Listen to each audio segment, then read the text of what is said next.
একবার একজন হিন্দু যুবতী নারী ডক্টর জাকির নায়েককে একটা প্রশ্ন করেছে, এমনই একটা প্রশ্ন করেছে, সেই প্রশ্ন শুনবার পরে গোটা বিশ্ববাসী অবাক হয়েছে। হিন্দু নারী বলে, ডক্টর জাকির নায়েক, আমরা হিন্দু, আমাদের মন্দিরে হিন্দুরা প্রবেশ করে, মুসলমানরা প্রবেশ করলে আমরা বাধা দেই না। আমাদের মন্দিরের সামনে লেখা নাই কোনো মুসলিম প্রবেশ করতে পারবে না। ডক্টর, আমার প্রশ্ন হলো, আপনারা মুসলমান, আমরা হিন্দু, আমাদের মন্দিরে আমরা প্রবেশ করি, আপনাদেরকে প্রবেশ করলে বাধা দেই না, কিন্তু আপনাদের বাইতুল্লাহ মক্কা শরীফ গেইটে গেইটে লেখা কোনো হিন্দু ও মুসলিম প্রবেশ করতে পারবে না, কারণটা কি? আমরা হিন্দু, আমরা উপাসনা করি, আমাদের উপাসনালয়ের মধ্যে গিয়ে, আমাদের মন্দিরে গিয়ে, আমাদের মন্দিরে যখন কোনো মুসলমান যায় আমরা নিষেধ করি না। আমাদের পূজার সময় হাজার হাজার মুসলমান আমাদের মন্দিরে যায়, আমরা নিষেধ করি না। কিন্তু আপনাদের বাইতুল্লাহর গেইটে গেইটে, কাবা শরীফের গেইটে গেইটে লেখা আছে এখানে কোনো অমুসলিম প্রবেশ করতে পারবে না, নিষেধ কারণটা কি? এই প্রশ্ন শুনে গোটা বিশ্ববাসী অবাক হয়ে গেল। ডক্টর জাকির নায়েক তখন বললেন, হ্যাঁ কারণ আছে। বলে, কারণ কি? ডক্টর জাকির নায়েক একটা উত্তর দিলেন। উত্তরটা শুনবার পরে আমি নিজে অবাক হয়ে গেছি, এত সুন্দর একটা উনি উত্তর দিয়েছে। ডক্টর জাকির নায়েক নিজস্ব একটা উত্তর দিয়েছে। কোরআনের রেফারেন্সটা আমি একটু পরে দেব। ডক্টর জাকির নায়েক যে উত্তরটা দিয়েছে সেটা শুনে অবাক হয়ে যাবেন। ডক্টর জাকির নায়েক বলে, বোন, তোমাকে সহজে বুঝান। বলে, তুমি যদি ইন্ডিয়া থেকে কোনো দেশে যাইতে চাও, বলে কি লাগে? বলে, ভিসা লাগে, পাসপোর্ট লাগে। বলে, ভিসা আর পাসপোর্ট ছাড়া কি তোমাকে যেতে দিবে? বলে, না, দেবে না। তুমি আমেরিকা যাও, লন্ডন যাও, কানাডা যাও, ফ্রান্সে যাও, জার্মানে যাও, যে দেশেই যাও ভিসা লাগবে, পাসপোর্ট লাগবে। ভিসা ছাড়া, পাসপোর্ট ছাড়া তোমাকে যেতে দিবে না। বললো, হ্যাঁ। বলে, ভিসা আর পাসপোর্টের ডকুমেন্ট, তুমি যে বৈধ নাগরিক, এটা তার সার্টিফিকেট, তুমি যে পারমিশন নিয়ে ঢুকেছো, এটা হলো সেই পারমিশন পত্র। বলে, হ্যাঁ।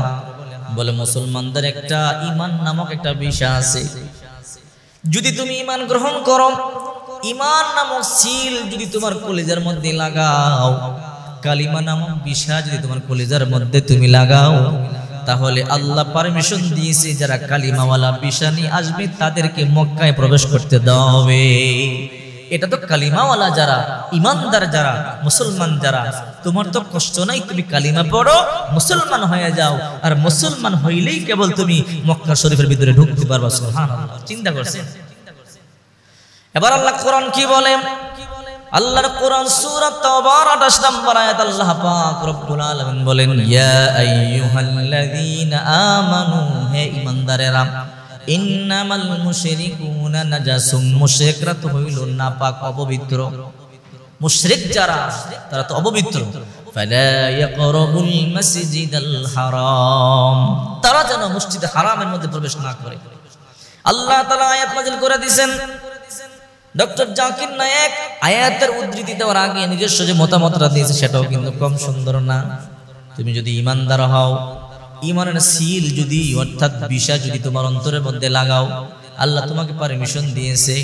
যদি ঈমানের সিল তুমি না লাগাও, আল্লাহর কথা তুমি না শোনো, দেশের আইন না মানলে, যেমন ভিসা আর পাসপোর্ট ছাড়া যেমন তুমি এক দেশ থেকে অন্য দেশে যাইতে পারবা না, অবৈধ, ঠিক তেমনি ভাবে ঈমান ছাড়া মক্কা শরীফে ঢুকা অবৈধ। মক্কায় ঢুকতে হইলে ঈমান নিয়ে ঢুকতে হবে। ঈমানদারের দাম আল্লাহর দরবারে অনেক বেশি। যে ব্যক্তির ঈমান আছে সে ব্যক্তি জান্নাত নামক সেই আল্লাহ সুন্দর জান্নাত নামক সেই আনন্দের জায়গার মধ্যে ঢুকতে পারবে, জান্নাতে প্রবেশ করতে পারবে। ঈমান যারা নাই সে জান্নাতের মধ্যে প্রবেশ করতে পারবে না। এইজন্য আল্লাহ পাক রব্বুল আলামিন বলেন, মান আমিলা সালিহাম মিন যাকারিন আও উনসা ওয়া হুয়া মুমিন ফালানুহইয়ান্নাহু হায়াতান তাইয়্যিবা ওয়া লানাজজিয়ান্নাহুম আজরাহুম বিআহসানি মা কানু ইয়ামালুন। যে সমস্ত নারী আর পুরুষরা নেক আমল করবে, ভালো ভালো কাজ করবে, আমি আল্লাহ তাআলা দুনিয়ার মধ্যে সুন্দর পবিত্র একটা জীবন দান করব। আর ওয়ালা নাজজিয়ান্নাহুম আজরাহুম বিআহসানি মা কানু ইয়ামালুন, আর মৃত্যুর পরে আমি আল্লাহ পুরস্কৃত করব, তার মানে জান্নাতের মেহমান বানায় দেব। জান্নাত কাকে বলে? জান্নাত কি জিনিস? আল্লাহ নিজে বলেন, বিশ্ব নবী মুহাম্মদ রাসূলুল্লাহ সাল্লাল্লাহু আলাইহি ওয়াসাল্লাম বলেন, আল্লাহ তাআলা নিজে বলেন, আদাতুল ইবাদিয়াস সালিহিন মা লা আইনুন রাআত ওয়ালা উযুনুন সামিআত ওয়ালা খাতরা আলা কলবি বাশার। আল্লাহ তাআলা বলেন, আমি আমার নেক বান্দাদের জন্য এমন জান্নাত রেখেছি দুনিয়ার কোন চক্ষু কখনো কোনদিন দেখে নাই, ওয়ালা উযুনুন সামিআত কখনো কোনো কর্ণ শ্রবণ করে নাই, ওয়ালা খাতরা আলা কলবি বাশার কোনদিন কোন অন্তর কল্পনা করতে পারবে না। এমন সুন্দর জান্নাত আমি আল্লাহ তোমাদের জন্য রেখেছি। দুনিয়াতে গাড়ি দেখলে, বাড়ি দেখলে, সুন্দর যদি একটা পার্ক দেখি অথবা কোন রিসোর্ট দেখি, আমরা কত আফসোস করি, আহারে কত সুন্দর বিল্ডিং, বুরুজ টাওয়ার দুবাই দেখে আফসোস করি আমরা গরিব ঢুকতে পারি না। দুনিয়াবি সাধারণ চাকচিক্য সৌন্দর্য দেখি আমরা কত আফসোস করি। আর জান্নাত তো এমন জায়গা, আল্লাহ তাআলা বলেন, জান্নাত তোমাদের জন্য এমন করে সাজিয়েছি কোনদিন কোনো চক্ষু দেখে নাই, কোনদিন কোনো কর্ণ শ্রবণ করে নাই, কোনদিন কোনো অন্তর কল্পনাও করতে পারবে না, এমন জান্নাত সাজিয়ে রেখেছি। এই জন্য বিশ্ব নবী মুহাম্মদ রাসূলুল্লাহ সাল্লাল্লাহু আলাইহি ওয়াসাল্লাম বলেন, আল্লাহ তাআলা উদাহরণ দিচ্ছেন, মাসালুল জান্নাতিল্লাতী ওয়াইদাল মুত্তাকুন ফিহা আনহারুম মিন মাইন গায়রি আজিন ওয়া আনহারুম মিন লাবানিন লাম ইয়াতাগায়্যার তা'আমু ওয়া আনহারুম মিন খামরিন লাযযাতিন লিশ-শারিবিন ওয়া আনহারুম মিন আসালিন মুসাফফা। জান্নাতের মধ্যে আল্লাহ তাআলা দুধের বিশাল বড় নহর দিবেন, মধুর নহর দিবেন, আল্লাহ তাআলা স্বচ্ছ পানির নহর দিবেন, আল্লাহ তাআলা শরাবের নহর দিবেন। দুনিয়ার মধ্যে মানুষ ভাড়ে যায় আনন্দ করে, ফুর্তি করে, দুর্গন্ধযুক্ত মদ পান করে, যা পচা পানি দিয়ে তৈরি করা হয়। পচা পানি ছাড়া মদ তৈরি হয় না। আঙ্গুর বলেন পচাইবার পরে মদ তৈরি হয়। এরপরে আপনি পান্তাবাদ বলেন পচাইবার পরে মদ তৈরি হয়। মদ যে বস্তু দিয়ে তৈরি করে ওটা পচাইতে হয়, দুর্গন্ধযুক্ত হয়, এরপরে মদ তৈরি হয়। আল্লাহ তাআলা বলেন, এমন খামরুল লাযযাতিল লিশ-শারিবিন, এমন সুস্বাদু সুগন্ধিযুক্ত মদ আমি তোমাদেরকে পান করাবো।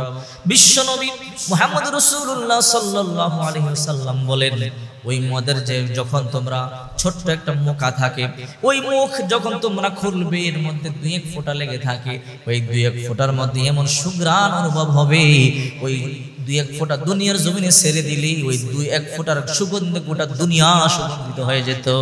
সুবহানাল্লাহ। মুহাম্মাদের মধ্যে আল্লাহ পাক রব্বুল আলামিন এই কথাগুলো বলে দিয়েছেন। এই জন্য ঈমানদার যারা, তাদের দাম অনেক বেশি। ইমাম মালিক রাহমাতুল্লাহ আলাইহি কঠিন করে বলেছেন, কোন অমুসলিম, কোন মুশরিক, কোন বেঈমান কখনো কোন মসজিদের মধ্যে ঢুকতেই পারবে না। এই জন্য ডক্টর জাকির নায়েক হিন্দু মেয়েকে বলল, মা যদি তুমি এক দেশ থেকে আরেক দেশে যেতে ভিসা লাগে, পাসপোর্ট লাগে, তাহলে কি করে ভাবলা ঈমান নামক ভিসা ছাড়া, কালিমা নামক ভিসা ছাড়া, পাসপোর্ট ছাড়া কেমনে তুমি বাইতুল্লাহ ঢুকবা? বাইতুল্লাহ ঢুকতে হলে, কাবার চত্বরে ঢুকতে হলে, এরিয়ায় ঢুকতে হলে তোমাকে ঈমান নামক ভিসা লাগবে, কালিমা নামক ভিসা লাগবে, পাসপোর্ট লাগবে, তাহলে কেবল তুমি ঢুকতে পারবে। চমৎকার ইসলাম। ইসলাম তো কখনো কাউকে কষ্ট দেওয়ার জন্য নয়, ইসলাম তো শুধু মানুষকে বুঝাইবার জন্য, মানুষকে সঠিক পথ প্রদর্শন করাইবার জন্য। এই জন্য আসুন আমরা সঠিকটা বুঝি। হিন্দু ভাইদেরকে বলবো, যদি আপনি কালিমা গ্রহণ করেন, ইসলাম কবুল করেন, তাহলে আপনি শুধু মক্কা শরীফে নয়, আপনি জান্নাতেও ঢুকতে পারবেন। সেই সুযোগ আল্লাহ আপনাকে